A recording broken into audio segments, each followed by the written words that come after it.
Welcome to childhood Telugu stories. Uday మరియు మాయా టోపీ. అనగనగా ఒక ఊర్లో ఉదయ్ అనే ఒక బాలుడు ఉండేవాడు.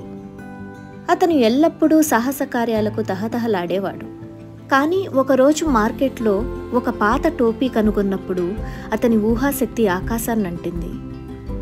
ఆ టోపీ చాలా సాధారణంగానే కనిపించింది, కొద్దిగా ముడతలతో, అంచులు వంకరగా.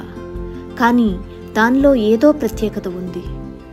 ఆ టోపీ ఉదయ్ని ఊహించని ప్రయాణానికి తీసుకెళ్తుందని ఊహించలేకపోయాడు. ఆ రోజు సాయంత్రం తన గదిలో ఆ టోపీని పరీక్షగా చూస్తుండగా ఒక్కసారిగా అతని గదంతా బంగారు కాంతులతో మెరుస్తూ టోపీ మాట్లాడటం ప్రారంభించింది. హలో ఉదయ్, నేను మాయా టోపీని. నీ మనసుకు నచ్చిన ఏ ప్రదేశానికైనా తీసుకెళ్ళగలను. ఎక్కడికైనా? అవును, ఎక్కడికైనా. అయితే నన్ను మాయా సాహసాల ప్రపంచంలోకి తీసుకెళ్ళండి అని ఆ టోపీని పెట్టుకున్నాడు. అంతే, ఒక్కసారిగా ఆ గదిలో తిరుగుకుంటూ ఒక మాయా అడవిలోకి చేరాడు. ఆకాశాన్ని తాకే పెద్ద పెద్ద చెట్లు, మరికొన్ని అతిపెద్ద పువ్వులు, అలాగే పెద్ద పెద్ద కీటకాలు కనిపించాయి. ఉదయ్ చాలా ఆశ్చర్యపోయాడు. ఆ ప్రదేశాన్నంతా పరీక్షించి చూస్తుండగా ఉదయ్ ఒక పెద్ద మనసున్న రాక్షసుణ్ణి కలిశాడు. హలో చిన్నవాడా, ఇక్కడ ఒక దుష్ట గాలి వీడు కల్లోలం సృష్టిస్తోంది. దాన్ని ఆపడానికి మార్గం ఉంది. అడవిలో లోతుగా దాగి ఉన్న అరుదైన క్రిస్టల్ పువ్వు, అది మాత్రమే ఈ గాలివీడుని ఆపగలదు.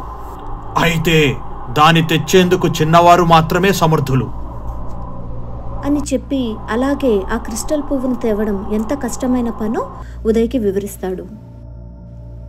అదంతా విని ఎంతో ధైర్యంతో ఉదయ్ ముందుకొచ్చి ఇలా అంటాడు. నేను వెతుకుతాను. మాయా టోపీ సాయంతో ఉదయ్ ఆ యాత్రను ప్రారంభించాడు. ఆ అడవి ఆశ్చర్యాలు, సవాళ్లతో నిండి ఉంది. తేలియాడే రాళ్ల బ్రిడ్జిను దాటి గలగలా మెరుస్తున్న ప్రతి అడుగుపై ముందుకు సాగాడు. మాయా టోపీ అతనితో ఇలా అంటుంది.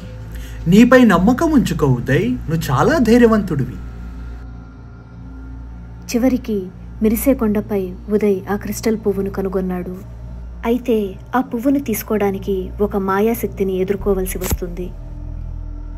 ఎంతో చాకచక్యంగా ఆ మాయాశక్తిని ఒప్పించి ఆ క్రిస్టల్ పువ్వును కోసుకొని తిరిగి రాక్షసుడి దగ్గరికి వచ్చాడు. అప్పుడు ఆ మంచి రాక్షసుడు తన మాయాశక్తిని క్రిస్టల్ పువ్వుపై ప్రయోగించి ఆ గాలివీడును శాంతింపజేశాడు.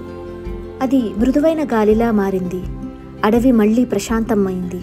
అన్ని జీవులు బయటికి వచ్చి ఉదయ్కి నమస్కరించాయి. నీవు నేడు అద్భుతమైన పని చేశావు చిన్న వీరుడా అని సంతోషంగా ఉదయ్ని మెచ్చుకున్నాడు. తర్వాత మాయా టోపీతో తన గదికి చేరుకుంటాడు. ఉదయ్, నా విధి పూర్తయింది. నేనిప్పుడు విశ్రాంతి తీసుకుంటాను. కానీ నీలో ఉన్న ధైర్యం, ఊహాశక్తిని ఎప్పటికీ మర్చిపోవద్దు. ఉదయ్ గర్వంగా కానీ కొద్దిగా బాధగా టోపీ మెరుపును తగ్గుతుండగా చూశాడు. ఆ టోపీని జాగ్రత్తగా తాను సేకరించిన మాయా పుస్తకాల మధ్య పెట్టాడు. దాన్ని చూస్తూ అతను చిరునవ్వుతో నిజమైన మాయ అతని హృదయంలో ఉందని తెలుసుకున్నాడు. ఈ వీడియోని ఇక్కడ వరకు చూసిన వారికి ఒక చిన్న ప్రశ్న. మీరు ఉదయ్ స్థానంలో ఉన్నారని ఊహించుకోండి. మీరు ఏ మాయా ప్రపంచాన్ని అన్వేషించాలనుకుంటున్నారు? మీ ఊహల్ని కమెంట్ బాక్స్లో పంచుకోండి. అలాగే ఈ వీడియోకి ఒక లైక్ చేసి, అలాగే షేర్ చేసి ఛానల్ని సబ్స్క్రైబ్ చేసుకోండి. ధన్యవాదాలు.